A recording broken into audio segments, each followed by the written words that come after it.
Hey everybody, Three Gun Smitty here with your start to the budget training plan. First off, we're going to start with dry fire, okay?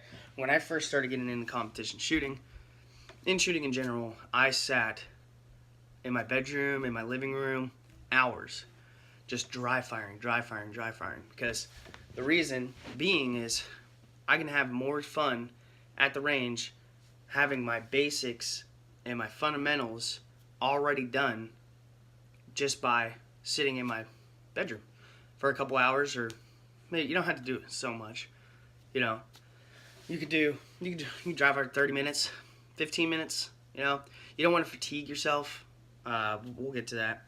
But anyway, when I first started getting into competition shooting, before I went to the range and just started blowing ammo because I'm not good at anything. You know, I knocked out and trained and got my basic fundamentals down here in the house as far as draws go, or reloads, right? Or transitions, moving from target to target and moving in general, right?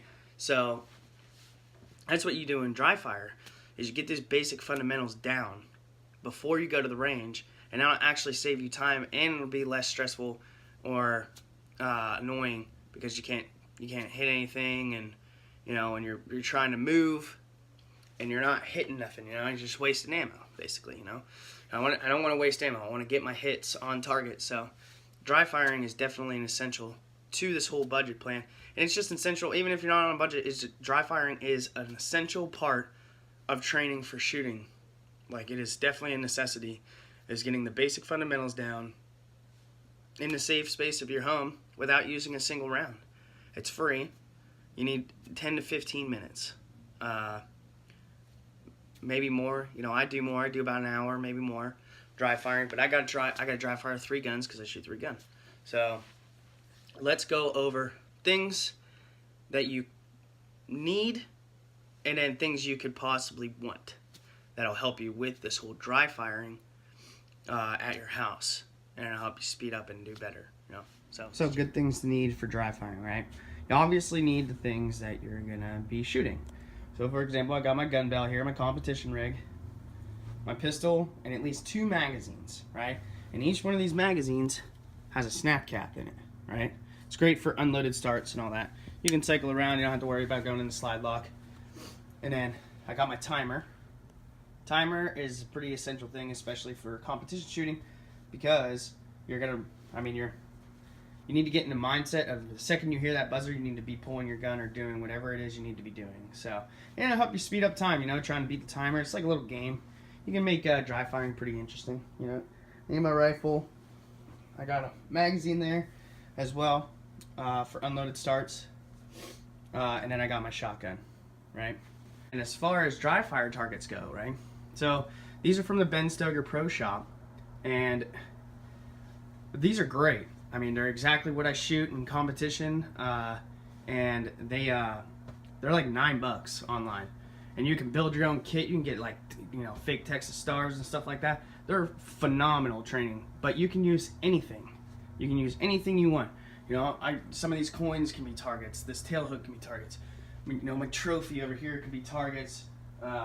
This empty beer can, it could be a target, and you just transition from position to position. You got here, here, back here, and then I move over here to that one, and then to that, So anything can be a dry fire target. You don't need to go buy these. You can make these. You can make anything a dry fire target. Just don't be a human being, Make sure it's not a human being. You don't want to do that. Bad habits. But that's your basic necessities. You don't need a timer either. And if you can't afford one of these timers, because these timers are kind of expensive, about $120. And if you can't afford a timer, you can go on your phone and there's shot timer apps. So you can use them. I wouldn't use them for necessarily shooting to get accurate times, because they're not really that great. But until you can afford one, these little shot timer apps on your phone are great for dry firing, getting used to hearing the beep and going, from the sound of a timer. And these things are great because you can set a par time. I draw at the beep, try beat 1 second on the draw, so All right, let's move on to some training tips. All right, so let's go over some drills and stuff that I do for dry fire in my bedroom. And a lot of the stuff that I'm going to tell you, you probably are already going to know, which is fine, but maybe you don't know why people do it or whatever. Maybe I can further explain it. So when I start off, I'm going to start off real slow. And I'm kind of fast. I'm not the fastest, but I'm kind of fast. So like when I start, everything is going to be real slow. No timer, okay? And just get the fundamentals warmed up, knocked out of the way. So you just go in, draw, get a good grip, get your sight picture, okay? So draw, good grip, sight picture. Pick one target. You can stand in one point. You can get up close. You can go slow. You want to make sure that everything you're doing is consistent. Everything in 3-gun or everything in shooting in general is all about consistency. If you're doing something different every time, if I'm grabbing here and then going like this and then putting it back and then I'm grabbing up high and hitting the safety here rather than here, you want to keep everything the same. So when I draw, I'm dropping the safety right about here every single time. Doesn't matter if I'm going fast, it's right there.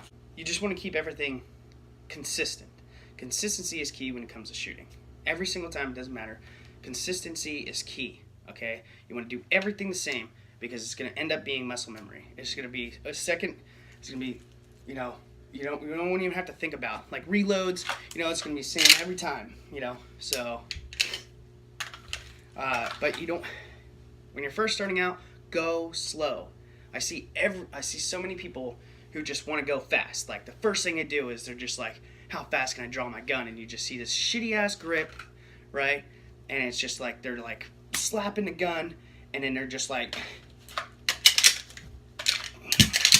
they're not even getting a sight picture, okay? Like there's no point to it. You're not doing anything. You're only trained. The one thing about dry fire is dry fire can be great or it can hurt you. It doesn't matter. Like it can go either way. You can either learn good habits or you can learn bad habits. And when I first started dry firing, I started teaching myself bad habits until people started calling me out on the things that I was doing wrong, and they're not wrong. So that's when I toned it back. Everything I just restarted everything I was doing. So when you dry fire, go slow right off the bat. The speed will come. Get the consistency, the basic fundamentals down. Draw, safety, trigger. Okay? Do not hit the trigger if you do not have a good sight picture, because then by the time you go to the range, you're just going to think, go, draw, bang, and then you're going to go look at your target, and ain't going to be on the target. You just wasted, 18 cents? Right down the drain. Doesn't, So you want to make sure before you even, and that's from JJ Ricazza. JJ Ricazza told me that specifically. He's like, he's great, but make sure you're getting a good sight picture before you pull that trigger, or you're training yourself for terrible trigger discipline. So starting off, take it slow. Take your time, okay? Get the basic fundamentals down. Draws, safety, sight picture, shoot, okay? It's that simple. And now let's go beyond basic fundamentals, okay? So the next thing, after I'm all warmed up, I'll do reloads, right? Or I'll do empty starts, actually. So I'll do empty starts, hands up. And I still haven't gone to a timer yet until I'm nice all warmed up, right? Hands up and just kind of go when you're ready. Down, up. Okay? That's simple. And then, so I got my snap cap. And it's kind of sucks to have to do that, but, part of the game, It'll make you a better shooter. You don't have to worry about nothing. So yeah, I'll do empty starts different ways too. Hands on head, draw, right? And go.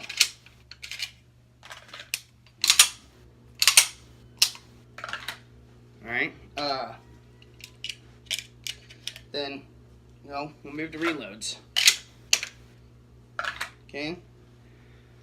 Reloads, okay?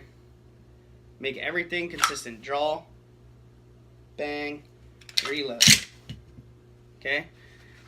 You do it because you're breaking your grip, right? and you reload. When you break your grip, make sure when you reload and you break your grip to come back up here, your hand, your support hand, goes right back to the same spot every time. You don't want to do any, don't want to go up here or back down here, just to get a shot off. Make sure you go slow when you do your reloads and get that consistent grip right back to where it was originally.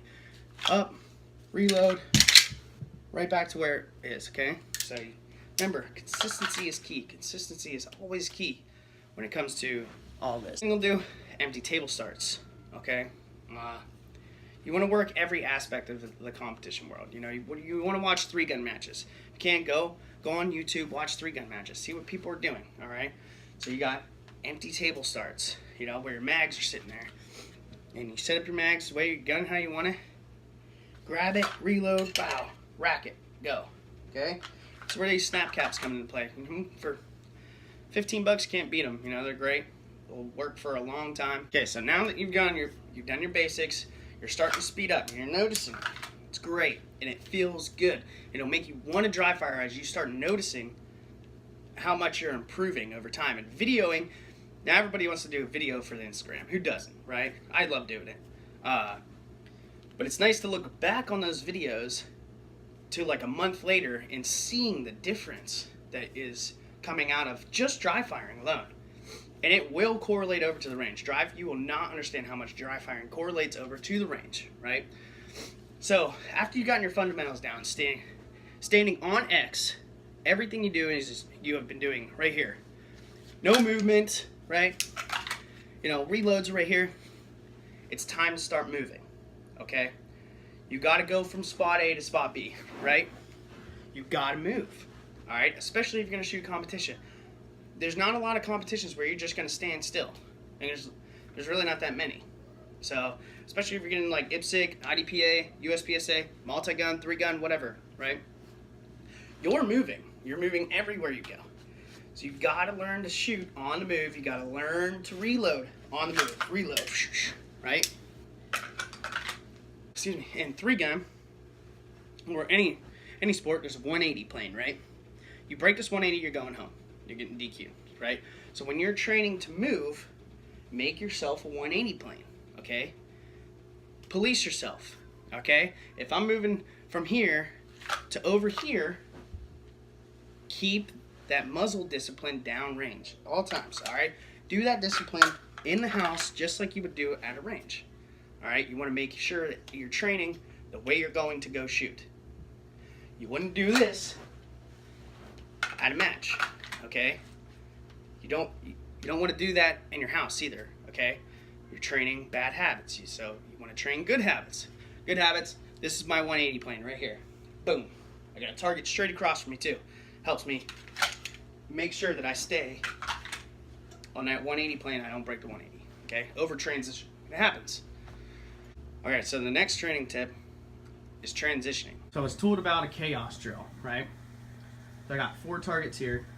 Should be 5, but 4 targets here will work for now, right? So your first shot will be here. Your second shot will be here. Third here. Fourth here. Fifth here. Sixth here. 7th. 8th. 9th. 10th. 11th. Okay? Now, I would maybe do this drill like once at the range because that's a lot of ammo. 12 rounds is a lot of ammo. Or 11 rounds, I guess, depending on how many targets you use. So that's a lot of ammo. And, the whole point of this is to keep you guys from shooting a bunch of ammo while getting your training in, okay? So that's a good transition drill to dry fire. You go 1, 2, 3, 4, 5, 6, 7, 8, 9, 10, 11. Okay, so we talked about, how you should go about things as far as dry firing goes. Starting off, moving faster and faster, but slowly, making sure you get them good basic fundamentals down. The next thing is like actually when you're training, okay? You don't just like kind of point and shoot. You know what I mean? Maybe not. Basically, you want to have a plan. How you're going to shoot this array of targets, all right? So, for example, I'll shoot like the plate rack, reload, shoot the paper, okay? Or, you know, you want to plan just like you would do a stage plan, as if you were at a match. So you don't want to just like point and shoot and go. Make it up as you go, because that's not how you would do it in a match. So basically what I'll do is I'll do positional shooting, and then I'll add in reloads on those moves. Sometimes I won't, sometimes I will. You need to do it, because most of the time you're going to be reloading in an empty space that you're not using. So I'll start here, and I'll draw, shoot, take out the plate rack, move, reload to another position that I already have pre-planned and marked with something, and clear the paper, or the opposite, or vice versa, something along those lines, right? And then, sometimes I'll do 3 positions. I'll go here, here, and then point at my targets over there. You want to plan it out, okay? This will help you build like stage plans. How can I do this one this way faster? And use your camera. You can see what you're doing wrong. Are you delaying on your movement? Okay? Are you, what happened when you reload if you messed up? Okay? What was my draw like? Stuff like that. How fast was I when from the buzzer? Did I delay at the buzzer? You know what I mean? So the rifle, let's move on from pistol. As the rifle goes, okay, you want to be able to manipulate this just like you would manipulate your pistol or shotgun, right? So learn your empty starts. Learn going from port arms to shoulder quickly, just up, right? And going from shoulder, starting low, straight to target, right? I think Josh Fralick explained perfectly, when you're starting from the shoulder, okay, when you get ready, aim at the target and just drop the gun and keep looking at it, then you can just bring it up straight to the target. It'll be right there. That's perfect training. It's good training, all right? It's not as easy as it sounds either. So you definitely want to train that. And then depending on what you're using optics-wise, learn if you're just using a scope, like a magnified scope like I am, okay? And if you don't have, so I got backup irons for the close stuff, okay? So I can just transition when I'm far, far, far to close, right? And if you don't, learn to move your zoom quickly, from near to far and far to near, okay? So zoom in and zoom out. Learn how to transition between close targets and far targets with that zoom, okay? Or if you're like me and you're running backup irons, learn to transition from scope to optic, or from scope to irons, okay? And then consistency is key as well. Get that good grip every single time. This is right here. The sole purpose of this is put my hand in the same spot every single time I'm shooting. It goes in the same exact spot, okay? I mean, there's not much to rifle, right? You got to learn your positional shooting. Sometimes it's difficult to get in a good position for shooting. We'll get into that when we go to a range day. We'll do positional shooting because sometimes it can be pretty goofy with a rifle. So learning to manipulate your rifle the right way, we'll get to that when we go to a live fire range. Now, moving on to shotgun, right? Besides pistol, this is about the hardest gun to learn to load. Well, pistol's really easy to load, but as far as like shooting and manipulating a gun, this is the hardest gun to reload. Okay? Trying to grab 4 shells, it took me a long time, lots of dry firing to get it right, to figure out how to manipulate the shells perfect into the shotgun. So you're gonna be spending a lot of time dry firing with this guy. What I did was took it slow, learned to grab them shells, and slowly go in. 1, 2, 1, 2. Like you just gotta go slow. And as I progressed and got faster and faster and faster, so the one thing I like to do is I like to actually put shells in my shotgun, right? I have shells in the tube before I quad load, right? Most of the time, I mean, there are empty starts, right? But doing quad loading on an empty shotgun gives you a false sense of security that your shells are going to go in that easy. The more this spring is stretched out, the easier it's going to be to load shotgun shells in. So I put like 4 to 6 shells in here, right? And then I'll quad load that way.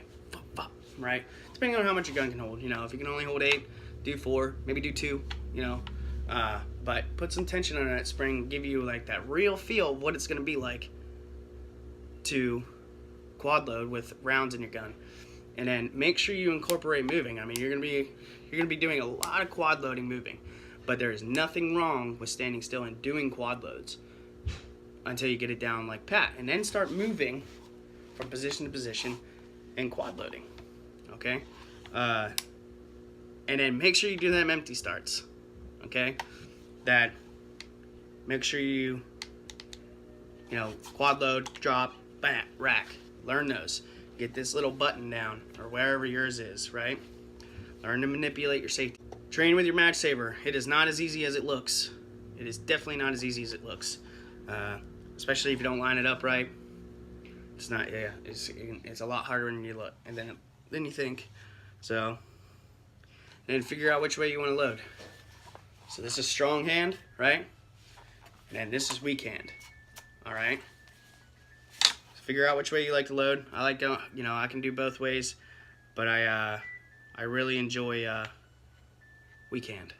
Okay, I think just the range of motion from here to here is a lot less than here to here, so I think it's just a hair faster. But it's good to know both. Always good to know both ways. But yes, take your time, loading your shotgun. Learn to get those shells, index those shells perfect. Slowly, take it slow.